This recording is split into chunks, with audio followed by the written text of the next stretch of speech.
Welcome students. हम एक practical करेंगे जिसके अंदर हम देखेंगे कि जब चूल्हे पे बर्फ़ को गर्म किया जाता है तो यही बर्फ़ पानी में तब्दील होती है और फिर वो पानी गर्म होने की वजह से भाप में तब्दील होता है। इस पूरे प्रोसेस के दौरान दर्जा हरारत में तब्दीलियां आती हैं और उन तब्दीलियों की मदद से हम ग्राफ बनाएंगे और फिर उस ग्राफ की मदद से हम इस पूरे प्रोसेस का जायज़ा लेंगे। इस प्रैक्टिकल को हम इन स्टेप्स में करेंगे कि सबसे पहले हम देखेंगे कि हमें क्या क्या एपरेटस चाहिए, यानी कि क्या क्या चीज़ें चाहिए इस प्रैक्टिकल को करने के लिए। फिर उस एपरेटस को सेट करने के बाद हम इसका प्रोसीजर डिस्कस करेंगे कि किस तरह से हमने ये प्रैक्टिकल करना है, और इसी दौरान में हम कुछ मेजरमेंट्स लेंगे और उन मेजरमेंट्स की मदद से हम कैलकुलेशंस करेंगे जिनके रिजल्ट में हम देखेंगे कि चूल्हे पे गर्म करने की वजह से जब बर्फ़ पानी में तब्दील होती है और पानी भाप के अंदर तब्दील होता है तो इस प्रोसेस के अंदर हमें क्या रवैया नज़र आता है। तो ये हम देखेंगे इस प्रैक्टिकल में। तो अब हम शुरू करते हैं अपना प्रैक्टिकल। सबसे पहले हम देखते हैं कि हमें क्या क्या एपरेटस चाहिए होगा इस प्रैक्टिकल के लिए। सबसे पहले हमें चाहिए होगी स्टॉपवॉच, जो कि एक घड़ी होती है जिसके ऊपर बटन्स लगे होते हैं और इन बटन्स की मदद से इसको रोका जा सकता है ताकि हम अपनी ज़रूरत के मुताबिक एक ख़ास टाइम को नोट कर सकें। इसके साथ साथ हमें थर्मामीटर की ज़रूरत होगी ताकि हम दर्जा हरारत मालूम कर सकें। साथ ही साथ हमें बीकर भी चाहिए होगा जो कि एक ग्लास की तरह का होता है और इसके ऊपर नंबर लिखे हुए होते हैं ताकि जो भी लिक्विड या पानी हम इसके अंदर डालेंगे तो उसकी क्वांटिटी हमें पता चल जाएगी इन नंबर्स की मदद से। इनके साथ हमें बंसन बर्नर की भी ज़रूरत होगी, जो कि एक ऐसी डिवाइस होती है जिसके अंदर से आग निकलती है ताकि इससे हीट हासिल करने का काम लिया जा सके। इनके साथ साथ हमें दो किस्म के स्टैंड्स की ज़रूरत होगी। एक तो सादा स्टैंड होता है जिसके ऊपर एक क्लिप सा बना होता है और इसके साथ कोई चीज़ लटकाई जा सकती है, और दूसरा स्टैंड जो हमें चाहिए होगा वो होता है ट्राइपॉड स्टैंड। ट्राइपॉड स्टैंड की मदद से हम किसी भी चीज़ को इसके ऊपर खड़ा कर सकते हैं ताकि उसको बंसन बर्नर की मदद से गर्म किया जा सके। साथ ही साथ हमें ग्राफ पेपर की भी ज़रूरत होगी ताकि इस ग्राफ पेपर के ऊपर हम ग्राफ बना सकेंगे। हमें बर्फ़ की भी ज़रूरत पड़ेगी इस प्रैक्टिकल को परफॉर्म करने के लिए। तो ये तो हमने एपरेटस डिस्कस किया है कि हमें क्या क्या चीज़ें ज़रूरत होंगी इस प्रैक्टिकल को करने के लिए।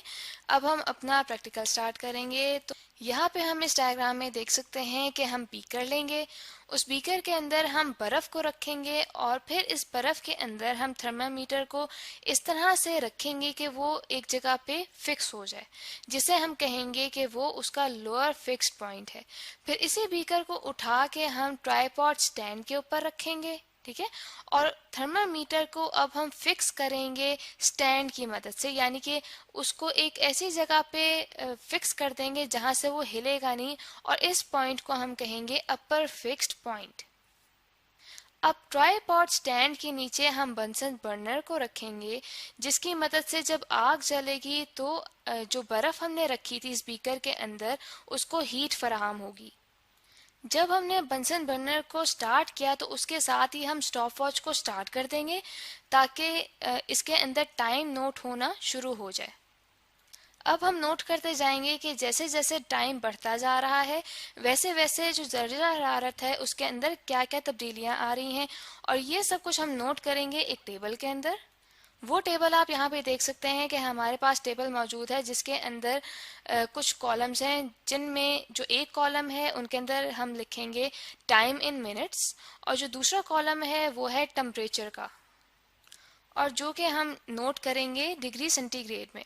अब यहाँ पे हम मिसाल ले लेते हैं कि जब हमने स्टॉप वॉच को ज़ीरो से स्टार्ट किया, ठीक है, तो ज़ीरो के ऊपर जो हमने टेम्परेचर नोट किया वो मिसाल के तौर पे था -20 डिग्री सेंटीग्रेड। इसके बाद दूसरी रीडिंग हमने ली 5 मिनट्स पे, ठीक है, और 5 मिनट्स पे जो दर्जा हरारत था वो था -10। अब इसके बाद हम देखते हैं कि जब बर्फ़ पानी में आहिस्ता आहिस्ता तब्दील होने लगता है तो तब हम देखते हैं कि जो हमारे पास दर्जा हरारत होता है वो कांस्टेंट रहता है, उसकी जो वैल्यू है वो एक ही रहती है। क्योंकि हम ये देखते हैं कि आगे जैसे जैसे हम वैल्यूज़ लेते जाएंगे, मिसाल के तौर पे 10 मिनट के बाद जब हम दर्जा हरारत देखते हैं तो वो हमारे पास आएगा 0 डिग्री सेंटीग्रेड, ठीक है। इसके बाद हम 15 मिनट्स के बाद जब वैल्यू देखते हैं टेम्परेचर की, तो वो हमारे पास आएगी 0 डिग्री सेंटीग्रेड। इसके बाद दोबारा हम 20 मिनट बाद भी देखते हैं, तो तब हमारे पास टेम्परेचर आ रहा है 0 डिग्री सेंटीग्रेड। तो ये हम देखते हैं कि ये जो हमारे पास टेम्परेचर एक ही रह रहा है, ये वो टाइम है कि जब बर्फ पानी में तब्दील हो रहा है। यहाँ तक तो हमने ये नोट किया कि जब बर्फ पानी के अंदर तब्दील हो रहा है तो उस दौरान जो दर्जा हरारत है वो एक ही रहता है, यानी कि 0 डिग्री सेंटीग्रेड रह रहा है। लेकिन जब पूरी की पूरी बर्फ पानी में तब्दील हो जाएगी, तो उसके बाद हम देखेंगे कि जो दर्जा हरारत है वो आहिस्ता आहिस्ता बढ़ने लगेगा।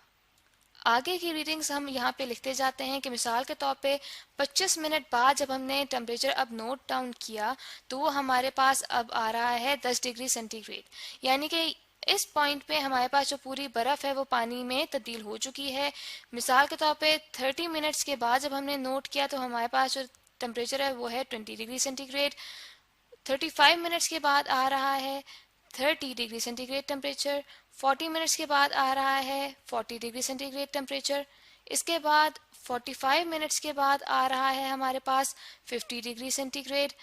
50 मिनट्स के बाद आ रहा है 60 डिग्री सेंटीग्रेड। और 55 मिनट्स के बाद आ रहा है हमारे पास 70 डिग्री सेंटीग्रेड।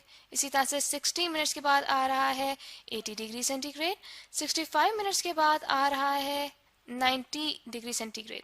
अब हम देखते हैं कि पानी इस कदर गर्म हो जाएगा कि वो उबलने लगेगा, और ये वो पॉइंट आएगा हमारे पास कि जब पानी इतना गर्म हो जाएगा कि वो भाप में तब्दील होने लगेगा। तो इस वक्त हम ये नोट करेंगे कि जैसे जैसे टाइम गुजरेगा, तो जो दर्जा हरारत है वो एक ही रहेगा, यानी कि उसकी वैल्यू एक ही रहेगी। तो मिसाल के तौर पे 70 मिनट्स के बाद जब हम टेम्परेचर नोट डाउन करते हैं, तो हमारे पास आ रहा है 100 डिग्री सेंटीग्रेड। इसी तरह से 75 मिनट्स के बाद भी हम जब टेम्परेचर को चेक करते हैं, तो हमारे पास आता है 100 डिग्री सेंटीग्रेड। 80 मिनट्स के बाद भी हमारे पास आ रहा है 100 डिग्री सेंटीग्रेड। और इसी तरह से 85 मिनट्स के बाद भी हमारे पास टेम्परेचर आ रहा है 100 डिग्री सेंटीग्रेड। यानी कि ये जो टाइम है हमारे पास 70 से ऑनवर्ड, ये वो टाइम है कि जब पानी तब्दील हो रहा है भाप के अंदर। ये हमने टाइम और टेम्परेचर की वैल्यूज़ नोट की हैं। अब इन्हीं वैल्यूज़ की मदद से हम एक ग्राफ ड्रॉ करेंगे, ताकि उस ग्राफ की मदद से हम इस पूरे प्रोसेस का बिहेवियर या रवैया बेहतर तरीके से समझ सकें। तो यहाँ पे हम देख सकते हैं कि हमारे पास एक ग्राफ पेपर मौजूद है, जिसमें हमने एक्स एक्सिस और वाई एक्सिस को शो किया हुआ है। एक्स एक्सिस पे हमारे पास टाइम मौजूद है जो कि मिनट्स में है, और वाई एक्सिस पे हमारे पास टेम्परेचर मौजूद है जो कि डिग्री सेंटीग्रेड में है। और एक्स एक्सिस में जो एक डब्बा है, एक बॉक्स है, वो इक्वल है 5 मिनट्स के बराबर। और जो हमारे पास वाई एक्सिस है, उसमें जो एक बॉक्स है, एक डब्बा है, वो इक्वल है 10 डिग्री सेंटीग्रेड के। यहाँ पे हम देख सकते हैं कि 0 मिनट्स पे हमारे पास जो टेम्परेचर है वो -20 है, और 5 मिनट्स पे हमारे पास टेम्परेचर -10 है। तो इन दोनों वैल्यूज़ को हम प्लॉट कर लेते हैं अपने पास ग्राफ में। तो यहाँ पे हम नोट करते हैं कि 0 मिनट्स पे हमारे पास टेम्परेचर था -20, ठीक है। और इसी तरह से 5 मिनट्स पे जो हमारे पास टेम्परेचर था वो था -10 डिग्री सेंटीग्रेड। यहाँ पे हम नोट कर लेते हैं। इसी तरह से हम यहाँ पे देख सकते हैं कि हमारे पास 10, 15 और 20 मिनट्स के दौरान जो टेम्परेचर रहा है वो रहा है 0। तो ये भी हम ग्राफ में नोट करते हैं। यहाँ पे हम पॉइंट्स लगा देते हैं कि हमारे पास 10, 15 और 20 मिनट्स पे जो टेम्परेचर है वो है 0 डिग्री सेंटीग्रेड। इसके बाद हम 25 से 65 मिनट्स तक का जो टाइम है, उसके दौरान जितनी रीडिंग्स हमारे पास आई हैं उनको भी हम प्लॉट कर लेते हैं, जिसमें हम देख सकते हैं कि जो टेम्परेचर है वो आहिस्ता आहिस्ता बढ़ रहा है। अभी जो वैल्यूज़ मैंने आपको बताई हैं उनके पॉइंट्स मैं इस ग्राफ में यहाँ पे लगा चुकी हूँ, जैसे कि आप देख सकते हैं। अब हम इस टेबल में नोट कर रहे हैं कि 70 मिनट्स पे हमारे पास टेम्परेचर है 100 डिग्री सेंटीग्रेड। इसी तरह से 75 मिनट्स पे हमारे पास टेम्परेचर वही है 100 डिग्री सेंटीग्रेड। 80 और 85 मिनट्स के दौरान भी जो हमारे पास टेम्परेचर है वो है 100 डिग्री सेंटीग्रेड। तो यहाँ पे हम नोट कर लेते हैं कि 70, 75, 80 और 85 मिनट्स के दौरान भी जो हमारे पास टेम्परेचर रहा है वो रहा है 100 डिग्री सेंटीग्रेड। अब हम इन सब डॉट्स को आपस में ज्वाइन कर देंगे लाइन की मदद से। जैसे कि आप यहाँ पे देख सकते हैं कि अब हम इन सब पॉइंट्स को एक दूसरे से ज्वाइन कर रहे हैं और हमारे पास ग्राफ लाइन आ रही है जो कि आ रही है टाइम और टेम्परेचर के दरमियान में। तो इस ग्राफ के ज़रिए से हमने देखा कि जब बर्फ़ पानी में और पानी भाप में तब्दील होता है तो उस दौरान जो दर्जा हरारत होता है उसके अंदर कैसी तब्दीलियाँ आती हैं।